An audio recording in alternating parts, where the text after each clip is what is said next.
خوشخبری ضرور بتائی تھی وزیر خزانہ نے کہ بجلی مہنگی کریں گے ہم اور پیٹرول کی قیمتیں بڑھائیں گے ہم. ہاں یہ کہہ رہے تھے بڑے فخر سے کہ جی انہوں نے اتنا کہا تھا وہ ہم نے نہیں مانا لیکن اس سے کم پہ ہم مان گئے. اب اگر یہ ساری چیزیں سامنے جب آ جائیں گی IMF کے ساتھ جو مذاکرات ہوئے تب اس پہ بات کر سکتے ہیں. لیکن میرا یہ خیال ہے, جو میری انڈرسٹینڈنگ ہے, کہ شاید یہ فیصلہ تو بہت پہلے ہو چکا ہے اور ہمارا جو اسٹیٹ بینک ہے کاغذوں میں وہ خود مختار ہے. اب یہ الگ بات ہے کہ حکومت یا حکومتی کچھ ادارے اس کو کسی طرح سے کنٹرول کرتے ہیں, لیکن جو بدقسمتی ہمارے یہاں ہے, میں آپ کو ایک آدھ مثال اور دے دیتا ہوں. آج وہ کرکٹ کا بھی بڑا وہ ذکر ہو رہا ہے کہ سیمی فائنل ہم ہار گئے. جو PCB کا آئین ہے نا, اس کے تحت PCB بھی خود مختار ہے اور وزیر اعظم یا کوئی اور حکومتی ادارہ اس کے اندر مداخلت نہیں کر سکتا. لیکن سب کو پتہ ہے کہ وزیر اعظم نے اپنی مرضی سے جس کو چاہا PCB کا چیئرمین لگا دیا, جس کو چاہا ہٹا دیا, یہ سب ہو رہا ہے. تو اسی طرح اسٹیٹ بینک کے معاملات میں بھی مداخلت ہو رہی ہوگی. لیکن جہاں تک میری انڈرسٹینڈنگ میں پھر کہہ رہا ہوں, جو مجھے پتہ ہے اسٹیٹ بینک کا ادارہ جو ہے وہ اس وقت بھی انڈیپینڈنٹ ہے. اب مجھے نہیں پتہ IMF اور کس قسم کی انڈیپینڈنس اس کی چاہ رہا ہے. سر, مشترکہ پارلیمنٹ کا اجلاس بلانے کا فیصلہ کیا گیا, 2 مرتبہ بلا کے پھر ملتوی کیا گیا ہے. سنا ہے کہ اپوزیشن اس کے جو اتحادی وہ ناراض ہونے کی باعث یہ اجلاس دوبارہ ملتوی کیا گیا ہے. دیکھیں, ایک بات میں ہمیشہ کہتا ہوں کہ اس نالائق نااہل وفاقی حکومت کی جو نااہلیوں کا بوجھ ہے جو پاکستانی عوام کے اوپر پڑ رہا ہے, جس کی وجہ سے لوگوں کی زندگیاں مشکل ہو گئی ہیں, اگر PTI کا یہ بوجھ, نالائقی اور نااہلی کا بوجھ, مہنگائی کا بوجھ, بے روزگاری کا بوجھ ان کے اتحادی اپنے کاندھوں میں اٹھا کے لوگوں کے پاس جا سکتے ہیں تو یہ ان کی ہمت ہے. لیکن ہم نے ماضی میں بھی دیکھا کہ یہ تمام اتحادی تھوڑی بہت آنکھیں دکھاتے ہیں, کوئی وزارت لے لیتا ہے, کوئی اور کوئی کام کرا لیتا ہے, کوئی ڈیولپمنٹ کے فنڈز لے لیتا ہے, اس کے بعد وہ اسی طرح سے کام کرنا شروع کر دیتے ہیں. تو میرا اس مرتبہ بھی یہی اندازہ ہے کہ جو اتحادیوں کی بات آپ کر رہے ہیں وہ تو ان کے ساتھ شاید راضی ہو جائیں گے, لیکن اصل جو چیلنج جو میرا خیال ہے PTI کو ود ان دی PTI ہے. اس لیے کہ PTI کے بہت سارے ارکان ان کے ساتھ نہیں ہیں. ماضی میں بھی کچھ فون آ جاتے تھے, کچھ اشارے ہو جاتے تھے, کچھ دباؤ آ جاتا تھا, وہ اسمبلی کے اجلاس میں چلے جاتے تھے اور نمبرز پورے ہو جاتے تھے. اس مرتبہ شاید یہ ساری کوششیں بھی برابر ثابت نہیں ہو رہی ہیں اور PTI کو یہ یقین تھا کہ اگر انہوں نے پارلیمنٹ کا جوائنٹ سیشن بلایا اور جو کچھ متنازع قسم کی لیجسلیشن وہ کروانا چاہ رہے تھے تاکہ اگلے انتخابات وہ آسانی سے داندھی کے ذریعے جیت سکیں, وہ لیجسلیشن وہاں سے منظور نہیں ہوگی. تو وہ جو وزیر اعظم چند گھنٹے پہلے کہہ رہے تھے کہ آپ جہاد سمجھ کے اسمبلی میں جائیں, پارلیمنٹ میں جائیں, جوائنٹ سیشن میں جائیں, وہ پتہ نہیں کیوں اچانک ان کو خیال آیا کہ اس وقت جہاد کی ضرورت نہیں ہے اور ہم کسی اور وقت جہاد کریں گے. ایک ایک کر کے بلدیاتی انتخابات کروانے کے لیے سندھ حکومت کوئی منصوبہ بندی کر رہی ہے یا کوئی رضامندی کا اظہار کیا جا رہا ہے, تو کیا توقعات ہیں, کب تک یہ ممکن ہے؟ دیکھیں, بلدیاتی انتخابات کروانا ہمارے لیے لازمی ہے. یہ کوئی منصوبہ بندی کی بات نہیں ہے, کوئی ایسی چیز نہیں ہے جو ہم چاہیں تو کرائیں چاہیں تو نہ کرائیں. قانون کے مطابق, آئین کے مطابق بلدیاتی انتخابات ہونے چاہیے. جو ایشو ہے, جو تاخیر ہوئی صوبہ سندھ میں, حالانکہ صوبہ سندھ باقی صوبوں سے اس حوالے سے بہتر ہے کہ ہمارے ہاں بلدیاتی اداروں نے اپنی مدت پوری کی اور مدت پوری ہونے کے بعد وہ واپس چلے گئے. لیکن پنجاب میں انہوں نے جیسے ہی PTI کی حکومت آئی انہوں نے ختم کر دیے. سپریم کورٹ نے 7 مہینے پہلے کہا کہ انہیں بحال کر دو, انہوں نے بحال نہیں کیے. KPK کے اندر بھی کئی برس گزر گئے, بلوچستان کے اندر بھی کئی برس گزر گئے کہ وہاں انتخابات ہو رہے ہیں, نہ بلدیاتی ادارے کام کر رہے ہیں. لیکن صوبہ سندھ میں ہم نے برس ختم کیا, لیکن جو تاخیر بھی ہوئی ہے اس کی ذمہ داری سندھ حکومت پر اس لیے نہیں آتی کہ آئین کے مطابق جب مردم شماری ہوتی ہے تو مردم شماری کے بعد نئی ڈیلیمیٹیشن ہونا ضروری, حلقہ بندیاں نئی ہونا ضروری ہیں. جب سینسس متنازع تھے, اس کے اوپر ایشوز تھے اور اس کے اوپر کوئی کنسنسس نہیں بن رہا تھا, صوبے اس کو تسلیم نہیں کر رہے تھے, اس لیے نئی حلقہ بندی نہیں ہو سکتی تھی, اور نئی حلقہ بندی نہیں ہوتی تو نئے انتخابات نہیں ہو سکتے. لہٰذا اس وقت بھی پارلیمنٹ کے پاس سندھ حکومت کا یہ کیس پڑا ہوا ہے کہ جب CCI نے اس متنازع سینسس کو اپروو کیا تو سندھ حکومت نے آئین کے تحت صدر پاکستان کو, اسپیکر اسمبلی کو یہ لکھا کہ آپ جوائنٹ سیشن بلائیے اور اس میں سندھ کا کیس جو ہے آپ رکھیں تاکہ اس پر پارلیمنٹ میں بحث ہو سکے. لیکن ابھی تک وہ کام نہیں ہوا.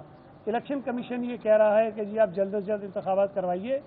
ہم نے جو قانون ہے اس میں ترمیم کرنے کا عمل شروع کیا ہوا ہے, اس پر آپس میں مشاورت کر رہے ہیں اور بہت جلد ایک ایسی چیز آپ کے سامنے آ جائے گی جس کے ذریعے جو نئی حلقہ بندیاں ہونی ہیں اس میں بھی اسمبلی کے ذریعے ایک چیز ہونا ضروری ہے کہ حکومت یہ طے کرتی ہے کہ نمبر آف کاؤنسلز کتنے ہوں گے صوبے کے اندر، ہم اس پہ فیصلہ کریں گے، کس کاؤنسل میں آبادی کتنی ہونی چاہیے اس کا فیصلہ ہم کریں گے، اور اس کے بعد جو حلقہ بندیاں ہیں وہ الیکشن کمیشن کروائے گا۔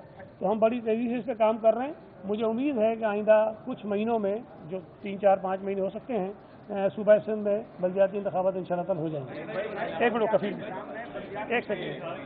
ٹھیک ہے، فیڈرل گورنمنٹ نے جو کچھ کیا ہے قوم کے ساتھ سب کے سامنے، لیکن پروونشل گورنمنٹ آپ کی ہے، آپ کے اور کافی عرصے سے سر آٹا 84 روپے کلو، دودھ والے آپ سے جو ہے وہ میٹنگ کرتے ہیں کمیشن سے اور 2 دن بعد پرائز میں اضافہ کرتے ہیں 140۔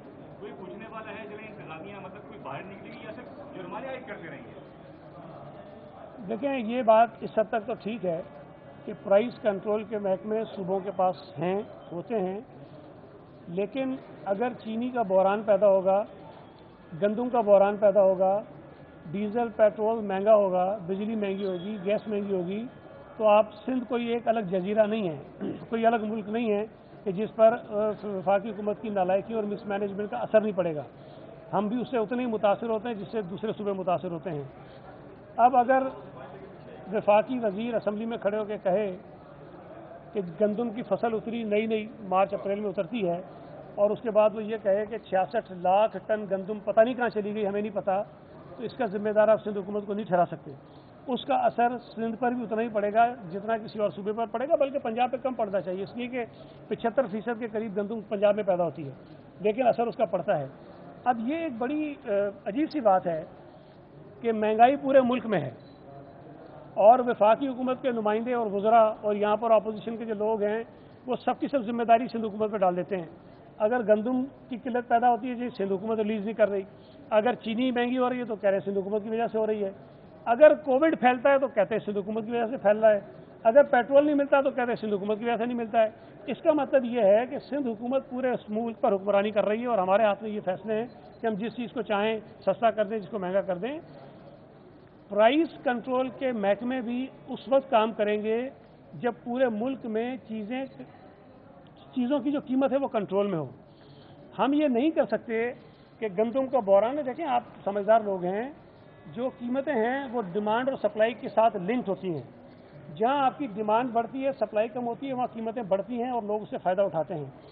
اگر سپلائی کا میکانزم سندھ حکومت میں ہاتھ میں ہو تو پھر ہم اس بات کے جواب دہ ہیں، لیکن سپلائی کا سارا نظام کسی اور کے ہاتھ میں ہے اور مہنگائی آپ ہم سے پوچھتے ہیں، ہم بالکل اپنے حصے کا ہم جو جرم ہے اس کی سزا بھگتنے کو بھی تیار ہیں، لیکن پھر کم از کم اس بات کا بھی فیصلہ ہونا چاہیے کہ پنجاب میں جو کچھ ہو رہا ہے، یا جو پی ٹی آئی یا عمران خان صاحب اپنے اے ٹی ایمز کو فائدہ پہنچانے کے لیے جو کچھ کر رہے ہیں، اس کی ذمہ داری کس کے اوپر آتی ہے؟ آپ سب کو سزائیں دینا شروع کر دیں، پھر اس کے بعد ہم بھی کھڑے ہوں گے کہ ہمیں بھی سزا دے دیں آپ۔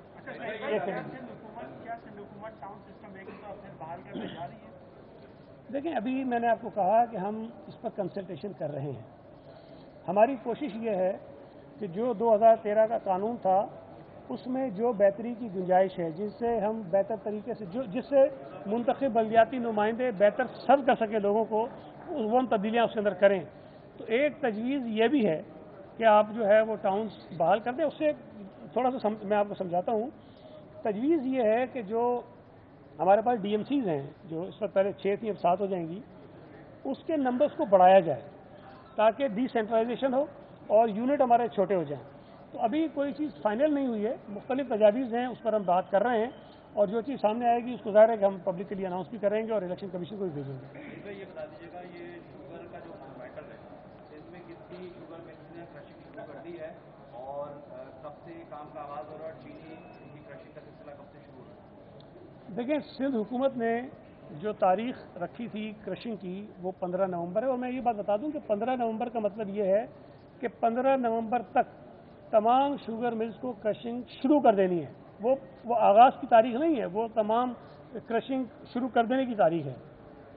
کتنوں نے شروع کر دی ہے میں ایگزیکٹلی مجھے آج کا نہیں پتا، لیکن ایک آدھ دن پہلے تک 2 شوگر ملز نے کرشنگ جو ہے وہ شروع کر دی تھی۔ اچھا اس میں بھی ایک بڑی عجیب سی بات میں نے سنی کہ جی وہ کہہ رہے تھے تاخیر ہو گئی۔ پچھلے سال صوبہ سندھ میں 28 یا 29 نومبر کو کرشنگ شروع ہوئی تھی، تو تو یہ جو کہہ رہے ہیں کہ جی اکتوبر میں ہونی چاہیے تھی اور نہیں ہوئی، یہ غلط بات ہے۔ اکتوبر کی تاریخ جو ہے وہ ہمارا ایک قانون ہے، اس میں لکھی ہوئی ہے کہ اکتوبر سے شروع ہو جائے گی، لیکن پچھلے کوئی 20-25 سالوں میں کسی ایک سال میں بھی اکتوبر میں کرشنگ شروع نہیں ہوئی ہے۔ اس کی مختلف وجوہات ہو سکتی ہیں، لیکن اس مرتبہ ہم نے پچھلے سال کے مقابلے میں 2 ہفتے پہلے جو ہے وہ کرشنگ کی تاریخ رکھی ہے اور وہ شروع ہو جائے گی۔ ہم پر جو یہ الزام لگاتے ہیں کہ یہ ہم کسی وجہ سے کرشنگ شروع نہیں کرنے دے رہے، اور عمران خان صاحب نے ایک عجیب بات کر دی تھی، ہم اس کا سوال بھی پوچھ رہے ہیں کہ جی 3 شوگر ملوں نے کرشنگ شروع کر دی تھی اور سندھ حکومت نے اس کو رکوا دیا۔ ہم یہ پوچھ رہے ہیں کہ وہ کون سی 3 شوگر ملیں تھیں اور کس نے بند کروایا؟ ہمیں یہ پتہ چلے کہ اگر کسی نے زبردستی ان ملوں پر دباؤ ڈال کے بند کروایا تاکہ ہم ان کے خلاف کارروائی کر سکیں۔ مجھے یہ بات بڑی دکھ کے ساتھ کہنی پڑتی ہے کہ ہمارا وزیر اعظم ہمیشہ اتنی غیر ذمہ دارانہ بات کرتا ہے۔ اب آپ تصور کریں کہ انہوں نے کہا کیا ہے، سنیں تو صرف وزیر اعظم کہہ رہے ہیں کہ جی جب چینی کی قیمتیں میں بڑھی، مطلب 150-160 ہو گئی، تو میں نے پوچھا کہ یہ کیوں ہو رہا ہے۔ ان کو کسی نے بتایا کہ جی سندھ میں 3 شوگر ملوں نے کرشنگ شروع کر دی تھی، حکومت نے بند کروا دیا، اس لیے جو یہ 160 پہ چلی گئی۔ مطلب اس سے بڑی مذاق خیز کی بات ہو سکتی ہے؟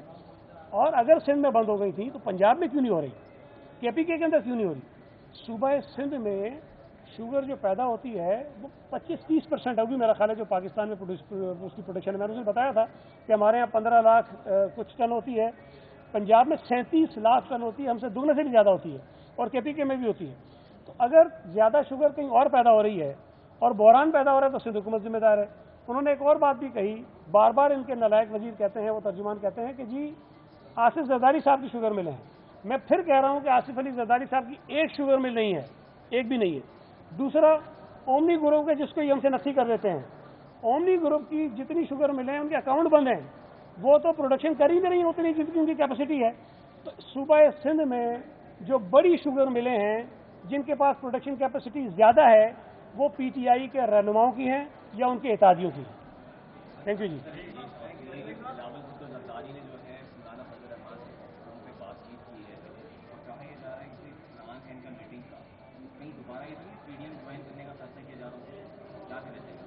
دیکھیں، پہلی بات تو یہ ہے کہ میرے پاس وہ سہولت نہیں ہے کہ میں فون پہ ہونے والی بات سن سکوں، یہ کسی اور کے پاس ہے، تو مجھے نہیں پتا انہوں نے کیا کیا بات کی ہے، لیکن PDM سے ہم الگ ہونا نہیں چاہتے تھے۔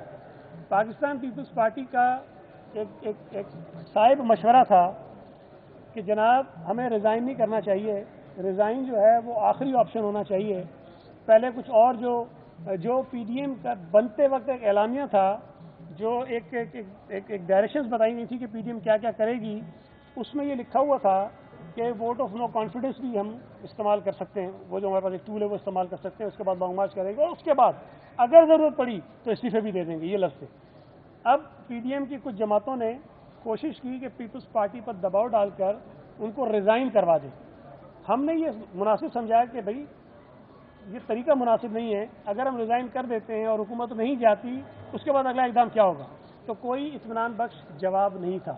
لہذا پاکستان پیپلز پارٹی نے تجویز دی کہ جو پہلے فیصلہ ہوا ہے کہ ووٹ آف نو کانفیڈنس ہم استعمال کریں گے، جو ایک آئینی ایک ہمارے پاس طریقہ کار ہے، ہم استعمال کریں، اور اگر وہ نہیں ہوتا تو اس کے بعد آگے بڑھیں۔ لیکن وہ بات نہیں مانی گئی، یہ کہا گیا کہ ریزائن کیجیے، ہم نے نہیں کیا، پیپلز پارٹی PDM سے الگ ہو گئی۔ لیکن جو جماعتیں استعفیٰ دینے کی بات کر رہی تھیں آج تک انہوں نے استعفیٰ نہیں دیا، جو جماعتیں لانگ مارچ کرنے کی بات کر رہی تھیں انہوں نے آج تک لانگ مارچ نہیں کیا، کر وہ وہی رہے ہیں جو پیپلز پارٹی کہہ رہی تھی، لیکن یہ کہ الگ الگ ہو گئے۔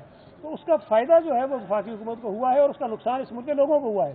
تو اگر آج پاکستان پیپلز پارٹی کی دیے گئے مشوروں پر PDM کی جماعتیں متفق ہیں کہ جی نو کانفیڈنس بھی ہو سکتا ہے، لانگ مارچ بھی ہو سکتا ہے، تاکہ لوگوں کو اس مصیبت سے، اس منحوس حکومت سے ہم چھڑا سکیں، تو اچھی بات ہے، پیپلز پارٹی شاید اس میں آ جائے گی، ہماری کوئی ضد نہیں ہے، لیکن ہم کسی اور سیاسی جماعت کے دم چھلے بن کے بھی نہیں چل سکتے ہیں، کوئی فیصلہ کرو ہم اس کے پیچھے چل پڑیں۔